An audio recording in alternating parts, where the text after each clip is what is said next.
पर देखा हूँ बच्चा पर लाइटिंग नहीं पड़ रही थी, लेकिन इस बच्चा पर लाइटिंग पड़ रही है, ये क्या है मतलब? हाँ जी, ये जो है इसको जैसे कि आपको भी पता होगा, सबको पता होता है, पीलिया हर एक बच्चे को हो जाता है। इसमें हम लोग क्या करते हैं कि जो है औरत के अंडे बना के उसको शुक्राणु से को लैब में बाहर मिलाते हैं। जब उससे जो बच्चा बन जाता है उसको गर्भ के भीतर रखते हैं। बच्चा के किस तरह के कुछ पता चलने लग रहे सारी चीज़ों का? जी देखो, ये है जो भी 7-8 महीने के बालक हैं, जितने भी टाइम से पहले बच्चे होते हैं, उन बच्चों को स्पेशल केयर की जरूरत होती है। एक तरह से यही होता है, इनक्यूबेटर बोलते हैं इसको। ठीक है जी। इसके अंदर ये लगा लो, बच्चा चारों तरफ से बिल्कुल क्लोज पैक होता है। वीडियो देखने वाले सारे दर्शकों ने आज गिल कुराड़ के होता राम राम भाई। आपने अक्सर न्यूज सुने होगा कि भाई फलाना का बालक को नहीं होता, इतने धक्के खा लिया, इतने हॉस्पिटल में जा लिया, इतने पीर फकीरन दौरा जा लिया, कोई डॉक्टर कह दे शुक्राणु कम है, कोई उसकी न्यू कहते भाई अंडे कम है या फिर कमजोर है। भाई इस चीज का सोल्यूशन मना मिल गया है। भाई 2 डॉक्टर ने मेरा दौरा बैठी हैं जो आप तक न्यू बतावेंगे कि भाई आप भी किसी न किसी बच्चा के बाप बन सको हो। नमस्कार जी मैडम जी, राम राम। राम राम। हाँ जी नमस्कार जी मैडम जी। राम राम जी। अच्छा डॉक्टर साहब ये बात बताओ, ऐसा प्रचलन है कि भाई बच्चे को नहीं होंदे, बच्चे को नहीं होंदे, अगर बच्चा पैदा होगा, अगर कोई भी बच्चा किसी का मतलब कि बेटा बन सकेगा तो किस तरह बन सकेगा, क्या प्रक्रिया है वह?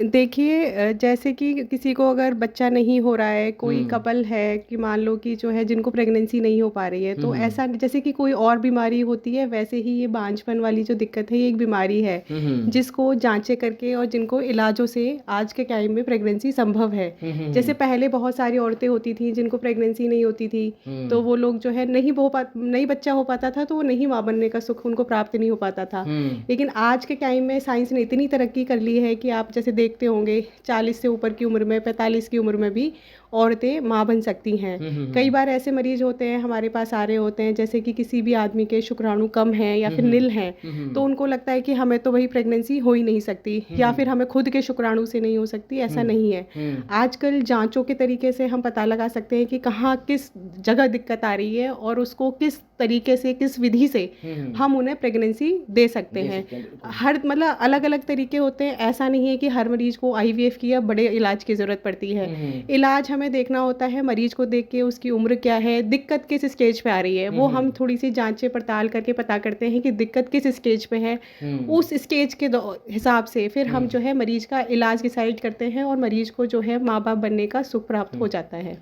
जो यू बांझपन शब्द है ना मैडम जी, डॉक्टर साहब, जो यू बांझपन ये मतलब कि पुरुष के लिए है या महिला के लिए यो शब्द?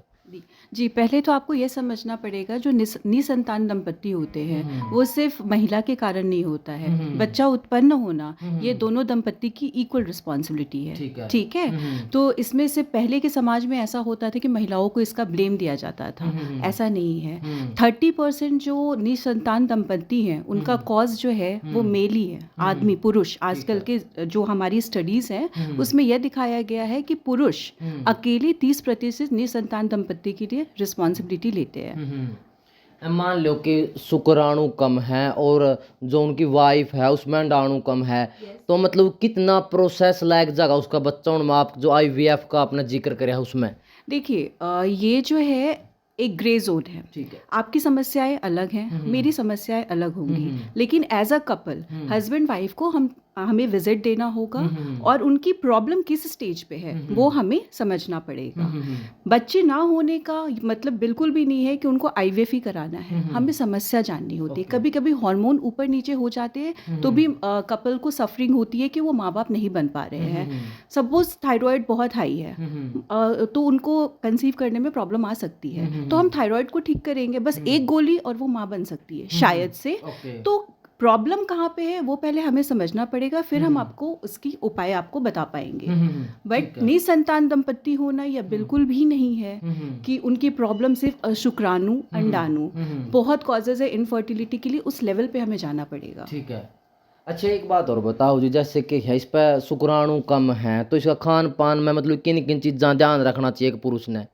देखिए, जैसे मैडम कह रही थी कि आजकल हम देख रहे होते हैं कि पहले जो हम मरीज़ देखते थे तो हमें पुरुषों में जो दिक्कतें नज़र आती थी वो थोड़ी-सी जैसे 30% तक इस तरह से नज़र आती थी। आजकल जैसे-जैसे पिछले ख़ासकर 2-4 साल में हम देख रहे हैं कि ये जो पुरुषों वाली जो शुक्राणु की जाँच हम जो कराते हैं, उस जाँच में काफ़ी गिरावट आ गई है। उस गिरावट के जो कारण हैं, जो लगते हैं, वो यही है कि हमारा जो खान-पीन है, समझ रहे हैं? इतनी सारी पेस्टिसाइड्स यूज़ हो रहे हैं, इतनी सारी मिलावट है खान-पीन में, तो उस वजह से जो उसका असर जो है शुक्राणुओं पे भी पड़ रहा है। तो खान-पीन का प्रॉपर मतलब बहुत रोल होता है कि जो शुक्राणु की जो क्वालिटी होती है, जो उनके चलने की क्षमता होती है, वो इस पे बहुत निर्भर करती है। तो एक हेल्दी लाइफ़स्टाइल है ना, जैसे कि कोई जैसे अखरोट, बादाम, टमाटर, गाजर, केला, ऐसी चीज़ें जिसमें विटामिन्स होते हैं, एंटीऑक्सीडेंट्स होते हैं, तो वो जो खान-पीन है, वो मदद करता है कि जो है शुक्राणु की क्वालिटी को थोड़ा-सा इम्प्रूव करने में। हल्की-फुल्की एक्सरसाइज़, व्यायाम, या जैसे कि मान लो आधा घंटे की एक्सरसाइज़, ये सारी चीज़ों का पॉजिटिव इफ़ेक्ट आता है। और वैसे वो बाकी जैसे हम पिज़्ज़ा, बर्गर या जो भी फ़ास्ट फूड खाते हैं, तो इन सब का जो है नेगेटिव इम्पैक्ट देखा गया है शुक्राणुओं की क्वालिटी पे। तो ये मतलब इनका है, मतलब हमारा जो लाइफ़स्टाइल है उससे बहुत फ़र्क पड़ता है। एक चीज़ मैं ऐड करना चाहूँगी, आजकल के लाइफस्टाइल में सबसे बड़ा प्रॉब्लम स्ट्रेस है। हाँ, और पहले हम सवेरे उठते थे, आजकल का जनरेशन 10 बजे 12 बजे उठते हैं, एक्सरसाइज लैकिंग है, डाइट इतनी पुअर है, smoking, alcohol is part of their life. उनका एंटरटेनमेंट का सोर्स क्या है? क्लबिंग करना, पार्टीज करना, smoking, alcohol. This should stop, है ना? वो these are the causes that is leading towards male infertility. कितनी उम्र तक एक पुरुष बाप बन सकता है, कितनी एज तक एक महिला माँ बन सकती है? जी जी, जो हमारे भारत सरकार के नियम कानून है, जिसको हम ART लॉ में लाते हैं, उसमें जो एक महिला है वो माँ बनने का सुख 50 साल की उम्र तक ले सकती है और पुरुष 55 साल तक। ठीक है। और ये जो नई टेक्नोलॉजी आई है जी, IVF, इसके तहत जो इसके जरिए किस तरह है यह चीज़ पॉसिबल कैसे है? देखो, IVF कोई ऐसी चीज़ नहीं है, लोगों को लगता है कि कुछ नेचुरल नहीं हो रहा है, कुछ अलग से कुछ हो रहा है, ऐसा कुछ नहीं है। इसमें हम लोग क्या करते हैं कि जो है औरत के अंडे बना के उसको शुक्राणु से को लैब में बाहर मिलाते हैं। जब उससे जो बच्चा बन जाता है उसको गर्भ के भीतर रखते हैं। तो काफ़ी सारी समस्याएं होती हैं जिसकी वजह से प्रेगनेंसी नहीं हो पा रही होती है, तो वो सॉल्व हो जाती है। नेचुरल प्रोसेस, मतलब कोई ऐसा नहीं है कि जो बच्चे इससे पैदा होंगे कि वो अलग तरह के होंगे, ऐसा कुछ नहीं होता। जैसे आपके एक बार जब प्रेगनेंसी हो जाती है तो उसके बाद चाहे वो नेचुरल हो, IVF हो, एक जैसे ही होते हैं। चाहे प्रेगनेंसी हो, बच्चे हों, बच्चों में ऐसा नहीं है कि कोई अलग तरीके से कोई दिक्कत आएगी, ऐसा कुछ नहीं होता। बिल्कुल नॉर्मल जैसे हम आप हैं वैसे ही बच्चे होते हैं। लेकिन अगर आप अपना देश की बात करें, फिर खास तौर पर हरियाणा की बात करें, यूँ चाहेंगे भाई मन तो मेरा ही खून चाहिए है, क्योंकि इस पर देख कहाँ पर मतलब लड़ाई झगड़े हुए, भाई मेरा खून होना चाहिए, वह चीज़ कैसी होगी? देखो, ये जो IVF है, ये इसमें जो है बच्चा खुद का ही खून होता है, समझ रहे हो? ऐसा नहीं है कि जैसे लोगों को लगता है कि बाहर का खून होगा, ऐसा नहीं होता।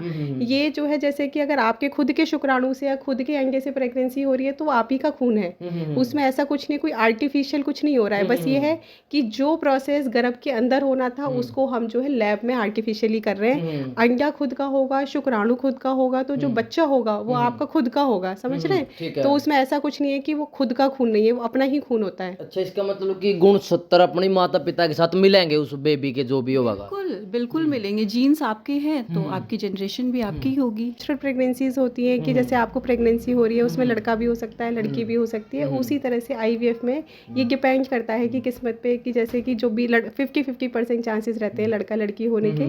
इसमें अपनी तरफ से हम लोग ऐसे कुछ डिटरमाइन नहीं कर सकते या कोई डिज़ाइन नहीं कर सकते कि उसमें लड़का होगा या लड़की होगी, ऐसा कुछ नहीं अच्छा, होता। ये बताओ जैसे कि IVF के द्वारा या फिर एक प्राकृतिक जो बच्चा हुआ उसमें ले गर्भपात का खतरा तो नहीं बना रहता इसमें IVF फड़ा में किसी प्रकार का? जो नेचुरल प्रेगनेंसी होती है और जो IVF प्रेगनेंसी होती है, दोनों मिमिक करती है, मतलब दोनों सेम ही होती है। एक बार गर्भाशय में बच्चा डल गया तो वो कोर्स जो प्रेगनेंसी का होगा वो बिल्कुल नेचुरल प्रेगनेंसी की तरह होगा। नेचुरल प्रेगनेंसी में अबॉर्शन का रिस्क जितना है उतना ही IVF में भी है। इसमें कुछ अलग से प्रिकॉशंस नहीं लेने हैं आपने।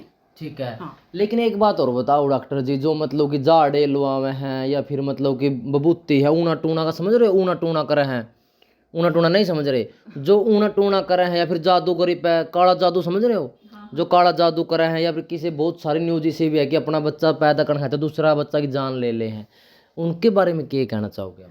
भाई साहब, इसके बारे में तो मुझे बिल्कुल भी आइडिया नहीं है। I am so sorry about that. मुझे तो बिल्कुल आइडिया भी नहीं अच्छा, है। जो काला जादू था कहे नहीं भाई काला जादू था बच्चे पैदा हो जाएंगे, पश्चिम बंगाल में काला जादू सीखा हूँ, अपना पता है इस चीज़ का? देखो, देखो जैसे जिसने मतलब जितनी आपको इस बारे में नॉलेज है उतनी ही मुझे है, समझ रहे हो। जैसे आपको उस बारे में कुछ नहीं पता वैसे ये मेरा फील्ड नहीं है, मुझे इसके बारे में कुछ आइडिया ठीक नहीं है। है। लेकिन के हैं बहुत सारे बंदे के हैं घबरा हुए हैं, उनकी घबराहट किस तरह दूर कर सका आप? ये जो है लोगों को सही इलाज नहीं पता होता, तो जो जो दंपति होता है जिनको प्रेगनेंसी नहीं हो रही होती, वो बेचारे बहुत परेशान होते हैं, इधर उधर भटक रहे होते हैं। तो जहाँ से उन्हें एक होप नज़र आती है, आशा नज़र आती है, कोई कहता है कि भाई तुम्हारा बच्चा हो जाएगा, तो वो उस तरफ चले जाते हैं। वो तरीका क्या है वो भूल जाते हैं, चाहे कि कोई बताता है कि ये खा लो, ये पी लो, या ये पूजा करवा लो, सारी चीज़ें वो फॉलो करने लगते हैं। लेकिन अगर आप सही तरीके से सही डॉक्टर से इलाज कराएंगे तो जहाँ पे जो भी दिक्कत है उस दिक्कत को पहचान के हम उसका इलाज करेंगे और आपको जो है प्रेगनेंसी होने की संभावना है। तो ज़रूरी नहीं है आपको झाड़ फूस या इन सारी चीज़ों पे जाने की ज़रूरत हो। अगर सही समय पे सही डॉक्टर से इलाज कराएंगे तो प्रेगनेंसी होना संभव है। अच्छा एक बात बताओ जी डॉक्टर जी, मान लो किसी की उम्र की है 35-40 या फिर 45 के आसपास है, उनका भी मतलब IVF संभव है? देखो हमेशा हमें ना प्रेगनेंसी के लिए IVF नहीं करना होता। मतलब हम जो है जैसे कि IVF सेंटर जो कहते हैं उसका मतलब ये है कि हमारे पास IVF जैसी सुविधाएं भी उपलब्ध हैं। लेकिन हमारे पास जो मरीज़ आ रहे होते हैं तो ऐसा नहीं है कि हम हर किसी मरीज़ का IVF करेंगे। हम जो है उसको जो है बांझपन जो है हम उसका इलाज करेंगे। हमने देखना है कि क्या कारण है। अगर मरीज को नॉर्मल तरीके से प्रेगनेंसी हो सकती है तो अपन नॉर्मल तरीके से नेचुरल जो है दवाइयाँ दे के प्रेगनेंसी करते हैं। अगर बाई चांस हमें जैसे जांचों में कुछ ऐसा नज़र आ रहा है कि इसको नॉर्मल तरीके से नहीं हो सकती, तो उन्हीं कुछ केसेस में मान लो मेरे पास रोज़ के मान लो 50 मरीज आ रहे हैं तो उसमें 5 मरीज ही ऐसे होते हैं जिनको IVF की आवश्यकता है। 45 मरीजों को नेचुरल तरीके से या नॉर्मल तरीके से या कोई छोटे इलाजों के तरीके से भी प्रेगनेंसी पॉसिबल है। ठीक है। बहुत सारे दर्शक यार वीडियो लग रहे हैं देखने जी, मतलब कि जिसका बच्चा पैदा नहीं होता, फिर अंडाणु में शुक्राणु में जो भी कमी है, मतलब इसका क्या कुछ खर्चा रहेगा? देखिए अजय जी, मैं आपको इतनी बार से यही बता रही थी कि जो हर मरीज होता है वो अलग अलग तरीके का होता है और हर किसी को अलग अलग इलाज की ज़रूरत होती है। तो जो खर्चा रहता है वो इसी पे निर्भर करता है कि दिक्कत हमें किस लेवल की है, कहाँ पे है। ठीक है। तो हम जब तक मरीज नहीं देख पाते हैं तब तक हम नहीं बता सकते कि इस मरीज का इतना खर्चा लगेगा। लेकिन नॉर्मली जो है जो खर्चा रहता है वो 4-5 हज़ार से लेके अगर बड़े ट्रीटमेंट की जरूरत पड़ती है तो वो 2-2.5 लाख तक भी पहुँच जाता है। बिल्कुल। जो इस समस्या से जूझ रहे हैं उनकी कहाँ आना पड़ेगा जी? देखिए हम लोग जो है इस सोनाक्षी IVF सेंटर से हैं, सोनाक्षी IVF सेंटर की हिसार ब्रांच से। लेकिन हमारा जो सेंटर है इसकी मल्टीपल ब्रांचेस हैं, हिसार में, रोहतक में, भिवानी में, जींद में, हांसी में, कैथल में। तो जो भी मरीज हैं जो जिस एरिया से हैं वो वहाँ पे अपने जो नज़दीकी सेंटर होगा वहाँ जाके जो सुविधाएं हैं वहाँ पे उपलब्ध हैं। तो जो पूरा जो ट्रीटमेंट का जो तरीका है वो सारा का सारा हर सेंटर पे जो है एकदम कॉमन और बेस्ट ट्रीटमेंट हम देने की कोशिश करते हैं। बिल्कुल। तो बहुत सारे दर्शक आपने देखने लग रहे हैं, मैडम जी क्या संदेश देना चाहोगे? अजय जी, आपके चैनल के माध्यम से मैं उन दंपति जो घर पर निराश होकर हताश होकर बैठे हुए हैं, सोनाक्षी IVF फैमिली की तरफ से मैं उनको एक ये मैसेज देना चाहूंगी कि आपके आंगन में भी बच्चों की किलकारी गूंज सकती है। हिम्मत ना हारे, इस सेंटर को अपनाएं, इन फर्टिलिटी स्पेशलिस्ट से कंसल्ट करें। दंपति से हमारी विनती है कि हताश ना हो, अपने सपनों को पूरा करें। सोनाक्षी IVF में फर्टिलिटी स्पेशलिस्ट बैठे हुए हैं कि अपने माँ बाप होने का सपना पूरा करें। नमस्कार। आशा की किरण है भाई, स्क्रीन पर नंबर एड्रेस आपने देखने लग रहा भाई, संपर्क कर लियो।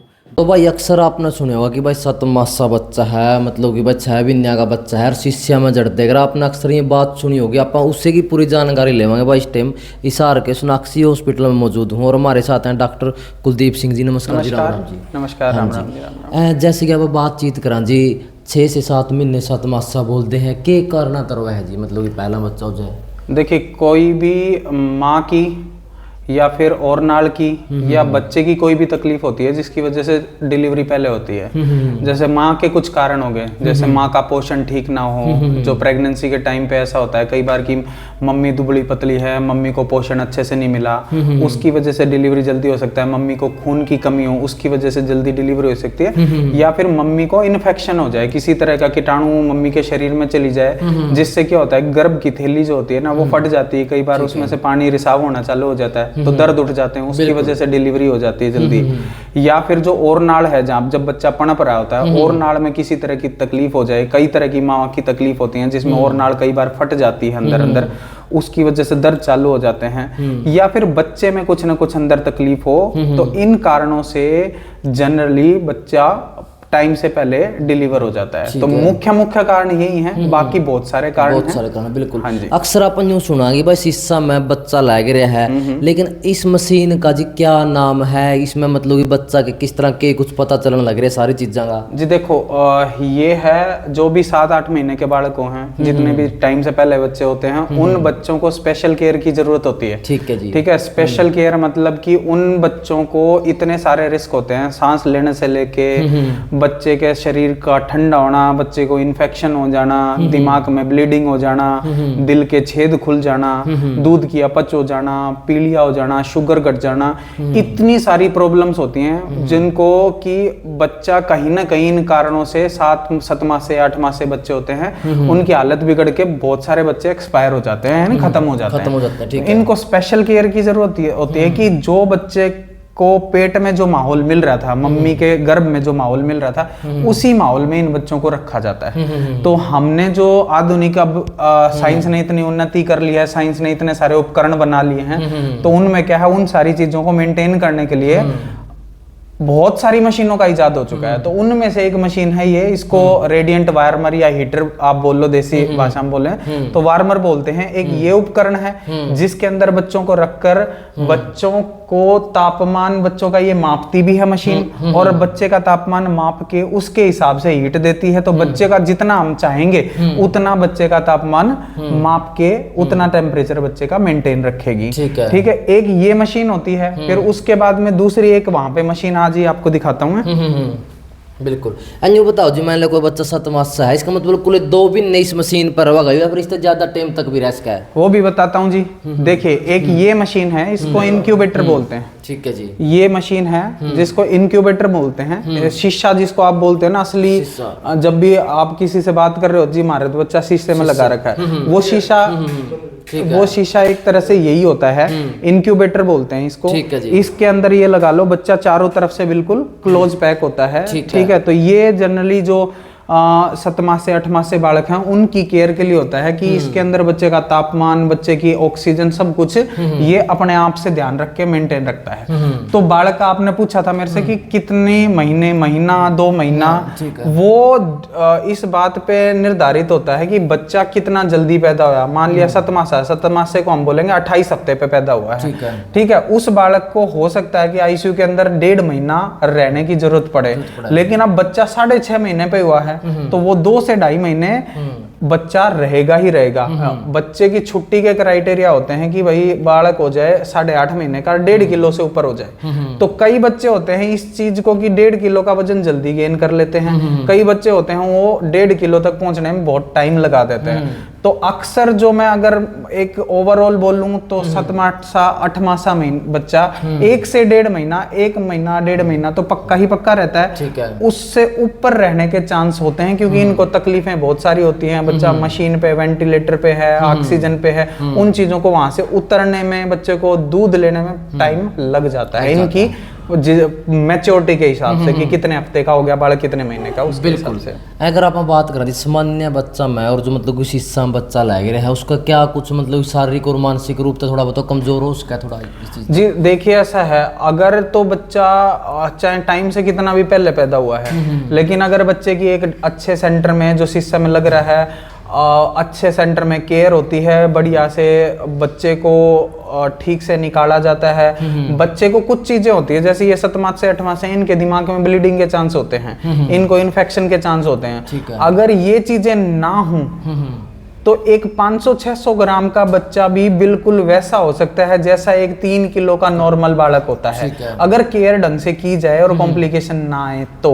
लेकिन हाँ, कुछ चांसेस होते हैं क्योंकि इनमें बहुत सारे बच्चों में ऐसी तकलीफें हो जाती हैं कि भाई दिमाग की तकलीफ होगी, दिमाग में ब्लीडिंग होगी, या फिर बालक के इन्फेक्शन इतना हो गया वो दिमाग में चढ़ गया, तो उन बच्चों में कुछ कुछ कमियां इलाज होने के बावजूद भी रहने के चांस होते हैं। पर लेकिन अच्छी केयर हुई तो ये गारंटी है कि बच्चा बच्चा 1 साल पे जो 3 किलो का बच्चा है वो भी, और 1 साल पे जो 600 ग्राम का बच्चा है, वो दोनों का दिमागी विकास बिल्कुल नॉर्मल हो सकता है। शारीरिक विकास भी ये बच्चे थोड़ा सा लेट, कम से कम 2 साल के आसपास उन बच्चों को की बराबरी करने लग जाते हैं। बिल्कुल।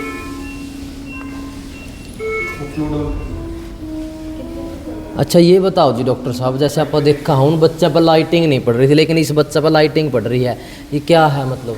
हाँ जी, ये जो है इसको, जैसे कि आपको भी पता होगा, सबको पता होता है, पीलिया हर एक बच्चे को हो जाता है। जन्म के दूसरे तीसरे दिन चौथे दिन जाके पीलिया हो जाता है किसी भी बच्चे को। तो अपने अवधारणा क्या होती है समाज में, दादी बोल देगी, नानी बोल देगी कि भाई धूप में रख दो बच्चे ने और पीलिया ठीक हो जाएगा। लेकिन ये एक मिथ है, अवधारणा ही है। तो कहीं भी किसी बच्चे को सूरज की रोशनी से पीलिया ठीक नहीं होता है। क्योंकि सूरज की रोशनी एक तो बहुत दूर से होती है और उसके अंदर सारी तरह के विकिरण होते हैं। लेकिन जो ये पीलिया है, बच्चों को जो पीलिया होता है, उसको ठीक करने के लिए एक स्पेशल वेवलेंथ की स्पेशल लाइट होती है, जो नीली रोशनी, जो कि ये लाइट है, इसको फोटोथेरेपी बोलते हैं। इसी की जरूरत होती है, इसी से बच्चे का पीलिया कम होता है और ठीक होता है। तो बच्चों को इस लाइट के अंदर कम से कम 48 घंटे से 72 घंटे बालक को रखना पड़ता है, और तब जाके बच्चे का पीलिया ठीक हो जाता है। अच्छा, इसमें जो चाइल्ड केयर में जो और किस किस प्रकार की फैसिलिटी हैं जो मतलब कि पेरेंट्स अपना बच्चा के लिए कर सकते हैं? अपने पास हर तरह की फैसिलिटी इस आईसीयू में अवेलेबल है। आपका बच्चा चाहे 500 ग्राम का हो, आपका बच्चा 3.5 किलो का हो, बच्चे को किसी भी प्रकार की तकलीफ है, बच्चे को सांस की तकलीफ है, बच्चे के फेफड़े कच्चे हैं, बच्चा जन्म के टाइम पर रोया नहीं, तो उसके लिए भी एक स्पेशल मशीन होती है जिसमें बच्चे को ठंडा कर दिया जाता है।